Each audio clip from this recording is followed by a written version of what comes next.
शनिवार को भारत में रूस के राजदूत डेनिस अलीपोव ने संयुक्त राष्ट्र और उसकी संबद्ध एजेंसियों के भीतर तत्काल सुधारों की अनिवार्यता पर जोर दिया। उन्होंने संयुक्त राष्ट्र सुरक्षा परिषद में भारत की स्थायी सदस्यता की दृढ़ता से वकालत की और इसे शामिल करने की आवश्यकता पर जोर दिया। रूसी दूत ने कहा, हमारा मानना है कि भारत सुरक्षा परिषद के स्थायी सदस्य के रूप में संतुलन को बढ़ावा देने और दुनिया के अधिकांश लोगों, विशेष रूप से वैश्विक दक्षिण के देशों के हितों को प्राथमिकता देने वाले एजेंडे को आगे बढ़ाने में महत्वपूर्ण योगदान दे सकता है। आरटी समाचार एजेंसी के साथ एक साक्षात्कार के दौरान रूसी दूत ने दोहराया, हमने लगातार नई दिल्ली की उम्मीदवारी के समर्थन में आवाज उठाई है।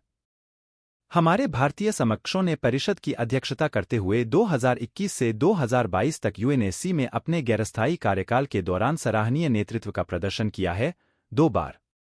इसके अतिरिक्त G20 की अध्यक्षता के उनके नेतृत्व ने बहुपक्षीय कूटनीति में उनकी निपुणता और बढ़ते भूराजनीतिक दबावों के बीच आम सहमति बनाने की क्षमता की पुष्टि की। भारत के साथ बढ़ते व्यापार संबंधों और गहरे होते आर्थिक और द्विपक्षीय संबंधों को अभूतपूर्व बताते हुए रूसी दूत ने टिप्पणी की, हमारे व्यापार और आर्थिक सहयोग ने अभूतपूर्व ऊंचाइयां हासिल की हैं। रूस भारत के शीर्ष 4 व्यापारिक भागीदारों में से एक है, जो हाइड्रोकार्बन में प्रमुख भूमिका रखता है। आपूर्ति भारतीय आयात का 1/3 से अधिक के लिए जिम्मेदार। उन्होंने कहा, खनिज उर्वरकों, कृषि उत्पादों और हीरों की आपूर्ति बढ़ रही है। ये विकास हमारे पारस्परिक रूप से लाभप्रद सहयोग को नई ऊंचाइयों तक पहुंचाने और व्यापार क्षेत्र में आपसी विश्वास बढ़ाने के लिए अनुकूल माहौल को बढ़ावा देते हैं।